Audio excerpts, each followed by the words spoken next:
할렐루야. 오늘도 서로 인사하겠습니다. 오늘도 은혜 받고 돌아갑시다.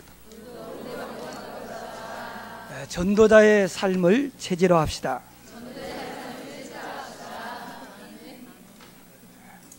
우리가 자꾸 고백한 대로 하나님은 이루어질 줄로 믿습니다.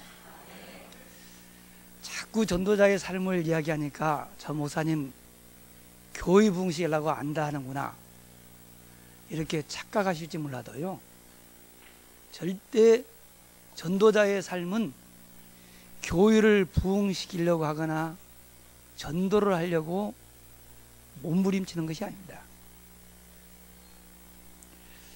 전도자의 삶은 우리를 구원하신 하나님이 가장 기뻐하시는 일이고요,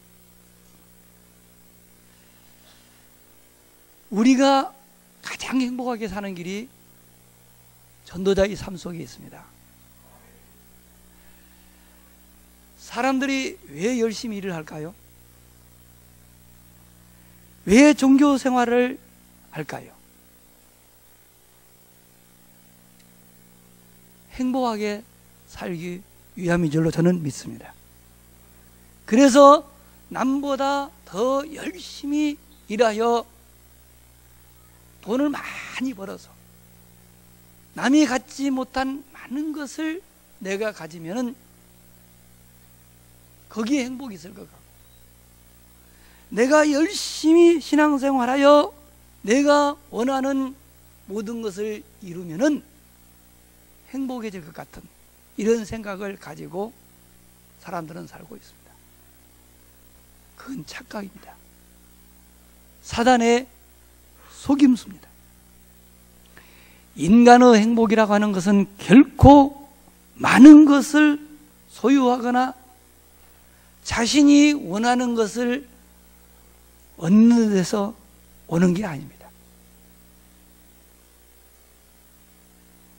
말씀을 잘 들으세요. 정말 행복을 원하십니까? 진짜 행복은 먼저 자기 자신이 얼마나 존귀한 존재인가를 알아야 돼요. 그리고 자신이 하는 일이 얼마나 소중한 일인가를 알 때 그 일을 통해서 보람을 찾습니다. 보람이 느껴지면은 그 보람 속에 행복이 있음을 믿으시길 바랍니다. 그래서 보람된 인생을 살아야 행복하지, 보람 없는 인생을 산다 허무한 거예요.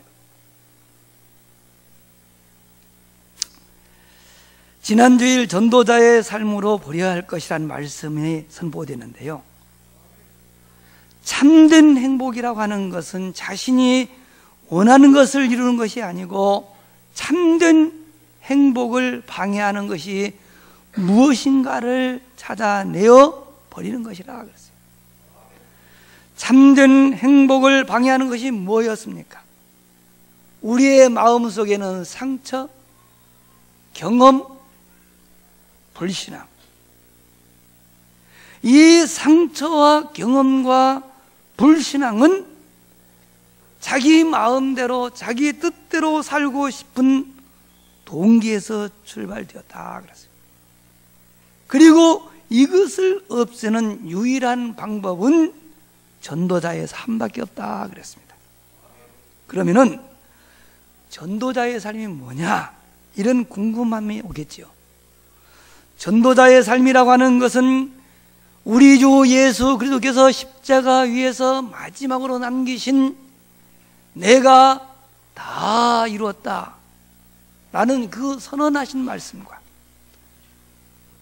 내가 세상 끝날까지 너희와 항상 함께 있으리라고 약속하신 갈보리산의 그 언약의 말씀을 붙잡고요, 오직 그리스도, 오직 하나님의 나라, 오직 성령 충만이라고 하는 이 감람산의 언약을 동시에 붙잡고 마가 다락방에 온 그 응답을 받는 것이라 이렇게 말씀을 했습니다. 참 알쏭달쏭하지요. 그런 메시지를 일부러 그렇게 제가 해요. 왜냐?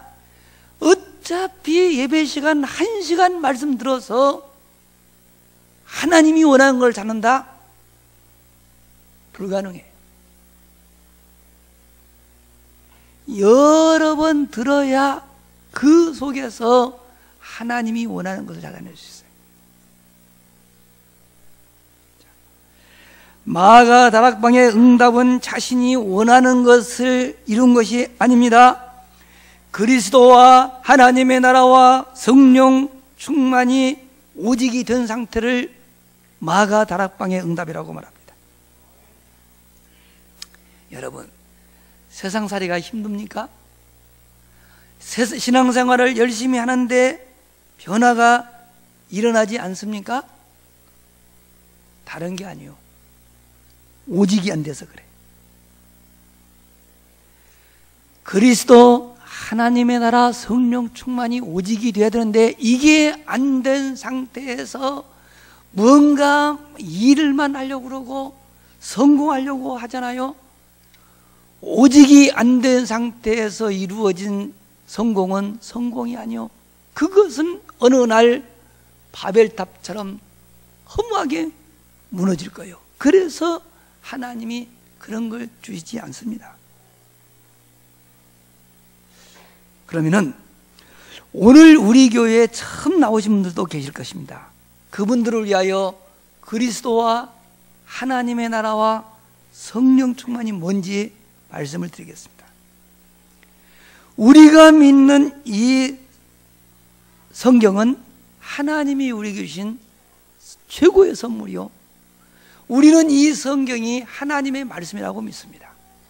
그런데 이 성경에 보면은 창조주 되시는 하나님이 계시는데 그 하나님이 만물을 지으실 때에 우리 인간만이 창조주 하나님의 형상으로 지었다 그랬어요. 창세기 1장 27절에 그랬어요.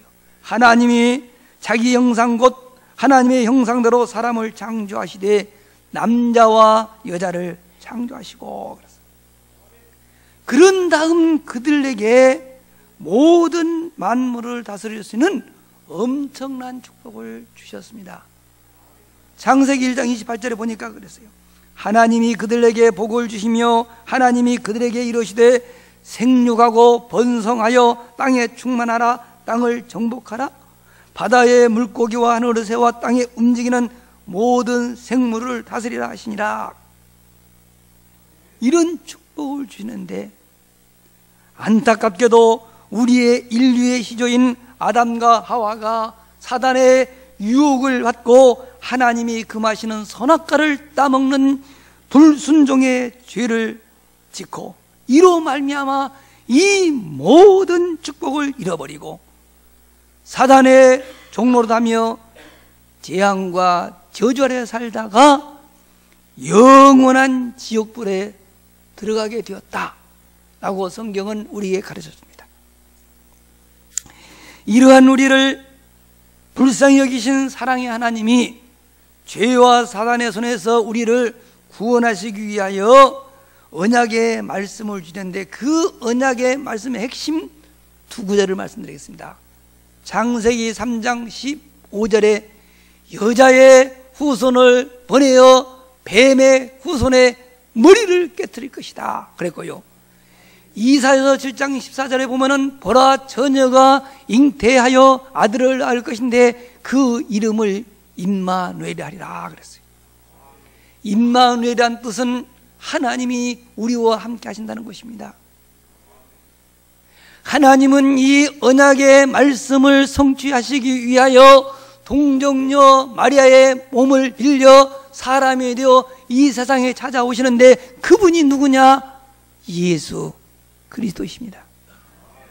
우리는 그 사실을 믿습니다.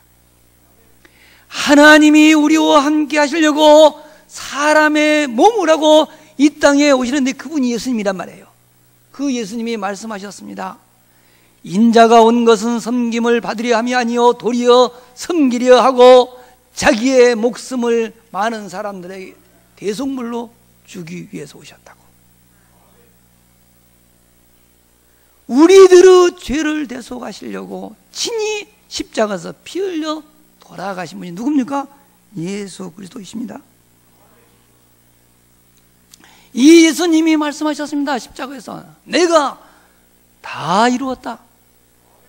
구약의 선자들을 통하여 너에게 약속한 모든 말씀을 내가 다 이루었고 더 이상 재앙과 저주를 가져오는 죄가 너희를 건드릴 수 없도록 죄의 문제 내가 다 끝냈다. 이렇게 선언하신 예수님은 죄 없다는 증거로 죽은 자 가운데서 3일 만에 부활하셨습니다. 다시 말해서 사단이 가지고 있는 사망 권세를 이기시고 그분은 승리하신 줄로 믿으시기 바랍니다. 그게 사단의 머리를 박살낸 거예요. 그리고는 누구든지 이 예수 그리스도를 믿는 자는 구원을 받으리라. 요한복음 3장 16절에 보니까 하나님이 세상을 이처럼 사랑하사 독생자를 주셨으니 이는 그를 믿는 자마다 멸망하지 않고 영생을 얻게 하려 하심이라 그랬고요. 사도행전 16장 31절에 보니까 주 예수를 믿으라 그리하면 너와 내 집이 구원을 얻으리라고 약속하셨습니다. 사도행전 4장 12절에 보니까 다른 이로서는 구원받을 수 없나니 천하 사람 중에 구원받을 만한 다른 이름을 우리에게 주신 적이 없음이라고 기록이 됩니다. 이것이 바로 이 성경 전체 내용의 핵심입니다. 그래서 우리는 오직 그리스도라고 말을 하는 것입니다. 그럼 하나님 나라는 뭡니까? 하나님 나라는 내가 구원받을 수 있는 길은 오직 그리스도밖에 없다라고 믿는 그 사람의 마음과 그 사람 삶 속에 나타나는 것이 하나님의 나라요. 성령 충만한 그 사람에게 나타나는 하나님 나라가 지속되는 상태를 성령 충만이라고 말하는 것입니다. 그러면은 본론으로 들어가서 전도자의 삶으로 회복해야 할 것은 무엇일까요? 전도자의 삶으로 회복해야 할 것은 구원받은 성도들이 누려야 할 엄청난 축복의 통로인 근본과 기본과 기초를 회복하는 것입니다. 근본과 기본과 기초를 회복하려고 하면은 첫째, 그게 뭔지를 알아야 되겠죠. 근본을 회복하는 것은 자신의 정체성을 찾는 것입니다. 내가 전도자의 삶을 살면서 변한 것 가운데 가장 큰 변화가 뭐냐? 내 자신에 대한 자부심이 생겼어요. 그리고 내가 하는 일에 대한 긍지가 생겼어요. 하나님이 주신 이 말씀, 이거를요 우리가 지식으로 하는 것하고요 사실적으로는 믿는 것하고는요 어마어마한 차이가 있어요. 저는 성경이 하나님이 주신 말씀이라고 믿습니다. 저는 성경을 통하여 내 자신이 하나님을 떠나서 절대 살 수 없는 하나님의 형상으로 지음받은 사실을 알게 되었고요, 그동안 내가 왜 고난당했는가 그 원인을 알아보니 창조주 하나님을 모르고 눈에 보이지 않는 사단에게 속아서 종로로 됐기 때문이라는 사실도 저는 성경을 통해서 깨달았습니다. 요한복음 8장 44절에 보니까 너희는 너희 아비 마귀에게서 났다고 그랬어요. 그리하여 너희 아비의 욕심대로 너희도 행하고자 하느니라. 그는 처음부터 살인한 자요 진리가 그 속에 없으므로 진리에 서지 못하고 거짓을 말할 때마다 제 것으로 말하나니 이는 그가 거짓말쟁이요 거짓의 아비가 되었음이라고 하였습니다. 근데 저뿐만 아닙니다. 모든 사람이 똑같은 운명에 빠져 있기 때문에 인간의 힘으로는 도무지 해결할 수 없다는 사실과, 그래서 하나님이 이 문제를 해결할 수 있는 길을 주시는데 그 길이 오직 예수 그리스도라는 사실을 저는 믿습니다. 요한복음 14장 6절에서 예수님은 이렇게 말씀하셨습니다. 예수께서 이르시되 내가 곧 길이요 진리요 생명이니 나로 말미암지 않고는 아버지께로 올 자가 없느니라. 성령 충만한 베드로를 통하여서 또 말씀하셨습니다. 다른 이로서는 구원 얻을 수 없나니 천하 사람 중에 구원을 얻을 만한 다른 이름을 우리에게 주신 적이 없다고. 저는 이 말씀을 믿습니다. 요한복음 1장 12절에 보니까 영접하는 자 곧 그 이름을 믿는 자들에게는 하나님의 자녀가 되는 권세를 주신다는 이 약속의 말씀을 믿고 예수 그리스도를 내 마음속에 영접했습니다. 그날 이후부터 제 인생은 완전히 바뀌었어요. 그게 저는 1992년 10월입니다. 그래서 저는 1992년 10월 이전과 이후의 제 인생은 완전히 달라졌어요. 그날 이후부터 저는 항상 이 말씀을 묵상합니다. 오늘 본문 베드로전서 2장 9절. 그러나 너희는 택하신 족속이요 왕같은 제사장들이요 거룩한 나라요 그의 소유가 된 백성이니 이는 너희를 어두운 데서 불러내어 그의 기이한 빛에 들어가게 하시니 아름다운 덕을 선전하게 하려 하심이라. 이 말씀 속에요 우리 자신의 정체성, 우리의 소명, 우리의 사명이 다 들어있어요. 그래서 저는 이 말씀을 늘 묵상합니다. 두 번째로 기본을 회복하는 것입니다. 기본을 회복하는 것은 자신의 소명을 발견하는 것입니다. 근본이 자신의 정체성을 발견하는 것이라고 하면은 기본은 자신의 소명을 찾는 것입니다. 소명이라고 하는 것은 자신이 왜 존재하는가에 대한 해답입니다. 사람들이 방황하고 낙심하는 이유는 이 소명의식이 없기 때문에 그렇습니다. 저도 하나님을 만나기 이전에는 내가 왜 살아야 하는지 알지 못하고 아무 생각 없이 인생을 그냥 허비했어요. 그냥 사니까 사는지 내가 무슨 철학자냐 그런 걸 묻기에. 그런데요 그러한 내가 예수 그리스도를 통하여 하나님의 자녀가 되고 말씀을 보니까 하나님은 나를 만물을 정복하고 다스리는 자로 지으셨다 이렇게 기록이 됐어요.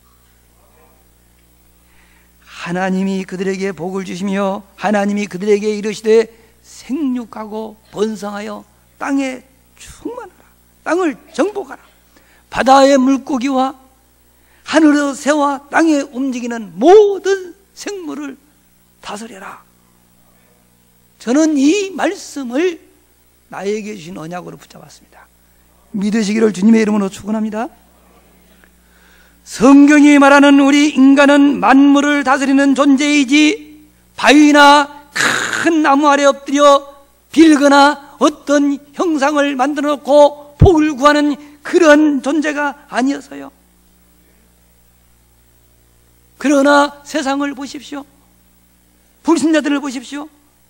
하나님을 떠나 살고 있는 사람들은 사단에게 속아서 지금도 하나님께서 다스리라고 주신 것들 앞에 엎드려 절을 하며 복을 달라고 빌고 있습니다. 저는 그것이 바로 하나님을 떠난 사람들에게 임하는 최고의 저주다. 저는 그렇게 믿습니다. 세 번째로 기초를 회복하는 것입니다. 기초를 회복한다고 하는 것은 자신의 사명을 깨닫는 것입니다. 기초는 자신의 사명입니다. 소명이 자신의 존재에 대한 해답이라고 하면 사명은 무엇을 위하여 살아야 하는가? 라는 질문에 대한 해답입니다. 창조주 하나님은 만물을 지으실 때 분명한 목적을 가지고 지으셨습니다. 그리고 성경에 가르쳐주는 죄라고 하는 것은 창조주 하나님의 그 목적에서 벗어나 있는 상태를 죄라고 가르쳐주고 있습니다. 그렇다고 하면은 우리 인간을 지으신 하나님의 목적은 뭘까요? 우리는 어떻게 살아야 할까요? 여기에 대한 답이 고린도전서 10장 31절입니다. 그런즉 너희가 먹든지 마시든지 무엇을 하든지 하나님의 영광을 위하여서 하라. 우리는 왜 살아야 되냐? 하나님의 영광을 위하여 사는 줄로 믿으시기를 바랍니다. 점심 드시면서도 그렇게 기도하세요. 하나님, 오늘 이 점심 먹고 하나님 영광에 살게 해주세요. 그래야 돼요. 왜냐? 먹든지 마시든지. 그러니까 혹시 술 좋아하시는 분들도요, 술 마시기 전에 꼭 기도하세요. 하나님, 이 술을 마시고도 하나님 영광 되게 해주세요. 영광 될 만큼만 마시세요. 그러면 아시겠어요? 뭐를 하든지 하나님의 영광을 위해 살아. 그러나 세상 사람들을 보십시오. 하나님의 영광을 위하여 사는 것이 아니라 자기 자신의 영광을 위하여 살기 때문에 이 세상이 지금처럼 어렵게 된 줄로 믿습니다. 그래서 이러한 세상을 복음으로 회복하라고 하나님은 이 시대의 여러분과 저를 전도자로 부르신 줄로 믿습니다. 그러면은 전도자의 삶으로 근본과 기본과 기초를 회복하려고 하면은 어떻게 해야 될까요? 전도자의 삶으로 근본과 기본과 기초를 회복하려고 하면은 첫째, 혼자서 하는 버리는 기도 속으로 들어가야 됩니다. 대부분 사람들이요, 혼자 있는 시간에 나 지루하다, 나 심심해 죽겠어 그래요. 혼자 있으면 심심하대요, 지루하대요. 그래서 바보 상자 앞에 앉아서 리모컨으로 이것저것 돌리고 시간 다 허비해요. 어떤 사람들은 친구한테 전화해요. 해가지고는 진짜 온갖 수다 다 떨면서 하나님이 주신 그 귀중한 시간을 다 허비합니다. 대부분 그러고 살아요. 그런데 전도자의 삶을 살게 되면요, 혼자 있는 그 시간이 가장 행복합니다. 하나님께서 나에게 온전히 하나님만 바라보도록 이 귀한 시간을 나에게 주셨구나. 이런 마음을 가지고 여러분들이 선포된 이 말씀을 다시 한번 집중해서 들어보십시오. 그러면은요, 이 예배 시간에 들리지 않았던 하나님의 천명이 들려요. 그리고 하나님의 계획이 보여요. 그리스도 속에 우리 인생에 필요한 모든 것이 다 있다고 하는데 바로 이것이구나.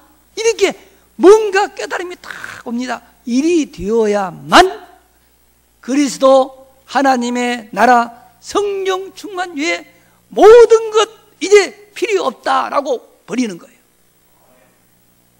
지금 이거 하자는 겁니다. 지금 이게 다예요. 해보세요. 없어서가 아니고 있는 것이 문제입니다. 아시겠어요? 두 번째로 뭘 해야 되냐? 하나님이 우리에게 주신 것이 있습니다. 하나님의 자녀가 되는 권세를 약속하셨습니다. 구원 속에 엄청난 축복을 주시는데요, 하나님이 주신 것을 찾아서 함께 누리는 합심기도, 이게 필요해요. 베드로가 주는 그리스도이시요 살아계신 하나님의 아들이라고 고백하니까 우리 주님께서 약속을 하셨어요. 바요나 시모나, 너는 참 복이도다. 이것을 알게 하시는 이는 혈육이 아니요 하늘에 계신 내 아버지시니라 말씀하신 다음에, 너는 베드로라, 이 반석 위에 내가 교회를 세우리니 음부의 권세가 이기지 못하리라. 이 말이 뭔지 아십니까? 예수가 그리스도이시며 살아계신 하나님의 아들이라고 믿는 자는 사단이 이길 수 없다. 그리고 또 주었어요. 천국 열쇠를 너에게 주노니 라고 했어요. 이게 사실은 답니다. 이 사실을 믿는 두세 사람이 함께 모여 기도하면은 나도 그들 중에 함께 있으리라. 마태복음 18장 20절에 그랬어요. 이러한 비밀을 알고 있는 베드로와 요한이 시간을 정하여 같이 기도하러 가다가 성전 미문에 앉아 구걸하던 안진뱅이를 일으킨 사건을 우리는 알고 있지 않습니까?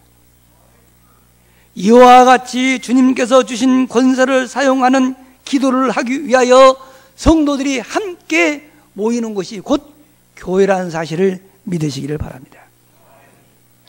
교회는 구원받은 성도들이 하나님의 계획을 찾고 성령의 인도를 받기 위하여 함께 예배하며 모여서 기도하는 곳인 줄로 믿습니다.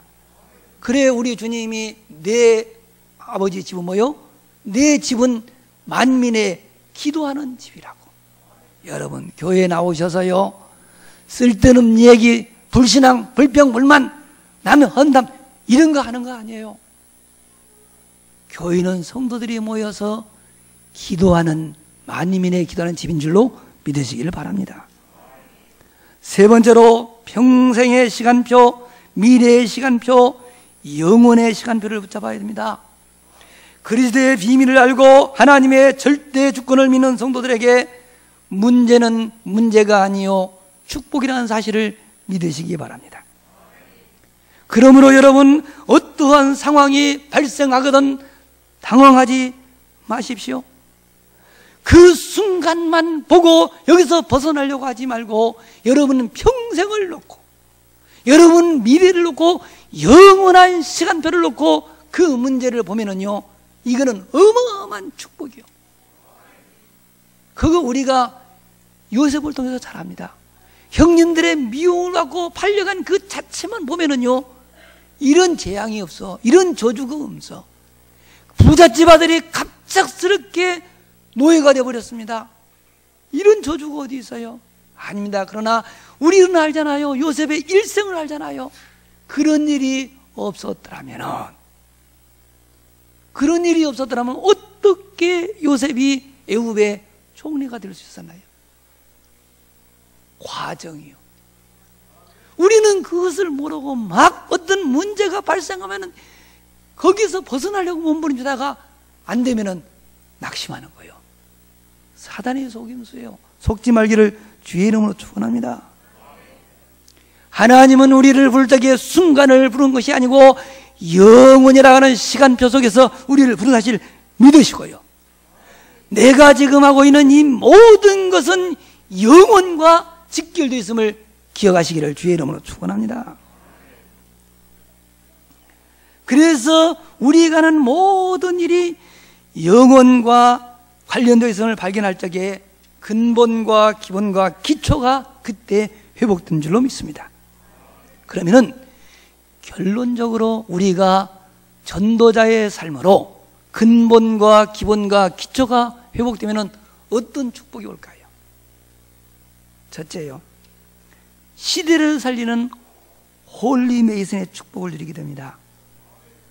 지금 우리가 살고 있는 이 시대는 뉴에이지 운동하는 단체와 프리메이슨들에 의해서 흑암 문화가 완전히 장악해버리는데요, 이 문화를 바꾸고 시대를 살릴 수 있는 길은 근본과 기본과 기초가 회복되고 오직 그리스도로 결론 내린 사람들이 모여서 홀리메이슨 운동을 일으키는 길 외에는 다른 대안이 없어요. 그런데 그런 축복을 누리게 될 줄로 믿습니다. 두 번째로 전도자를 도울 수 있는 비밀 결사대가 될 수 있습니다. 근본과 기본과 기초가 회복되면은요, 자신이 무엇을 위하여 살아야 할 것인지 알게 됩니다. 하나님이 왜 이 지역에 살게 하시는지, 왜 호산나 교회를 다니게 하셨으며, 왜 오직 전도자의 삶만을 외치는 목사님을 만나게 하셨는지, 이 답을 가진 사람들이 바로 로마서 16장에 기록되어 있는 비밀 결사된 줄로 믿으시길 바랍니다. 세 번째, 렘넌트를 살릴 수 있는 렘넌트 미니스트리가 되는 것입니다. 우리가 근본, 기본, 기초가 회복되면 결국 우리가 할 일은 먼 미래를 바라보며 우리의 후대들을 바르게 세우는 렘넌트 미니스트리가 되어야겠다고 하는 결론이 나올 수밖에 없습니다. 이것이 바로 우리 주님이 원하시는 전도자의 삶입니다. 인생을 가장 가치 있게 살아가는 길이라고 말이에요. 결론적으로 다시 말씀드립니다. 전도자의 삶이라고 하는 것은 자신의 정체성과 자신의 소명과 사명을 회복하여 인생을 가치 있고 보람 있게 살며 행복하도록 주신 최고의 축복인 줄로 믿으시기를 바랍니다. 전도자의 삶으로 근본과 기본과 기초를 회복하는 축복의 한 주간 되시기를 주님의 이름으로 축원합니다. 기도하겠습니다. 하나님 아버지, 오늘 또 저희를 주님의 귀한 전으로 인도하여 주시고 주님께서 가장 기뻐하며 우리 인생이 가장 행복하게 살 수 있는 전도자의 삶에 대한 말씀을 주셨으니 감사합니다. 전도자의 삶으로 우리의 근본과 기본과 기초를 회복하여 우리 자신의 정체성, 우리의 소명, 우리의 사명이 무엇인가를 바르게 알게 하셨으니 감사합니다. 남은 인생을 이 시대 살리는 홀림의 이스로 진정한 전도자를 돕는 비밀 결사대로 먼 미래를 내다보며 우리 후대들을 올바른 길로 세우는 렘넌트 미니스트로 살아갈 수 있는 온전한 전도자들이 모두 되어지게 하여 주시옵소서. 이번 한 주간 동안에 우리의 큰 성도님들이 선포된 강단 메시지를 붙잡고 정시 예배 속에 들어가 그 말씀을 묵상하다가 근본과 기본과 기초가 회복되는 축복의 한 주간 되어지게 하옵소서. 우리 구주 예수 그리스도의 이름으로 기도합니다. 아멘.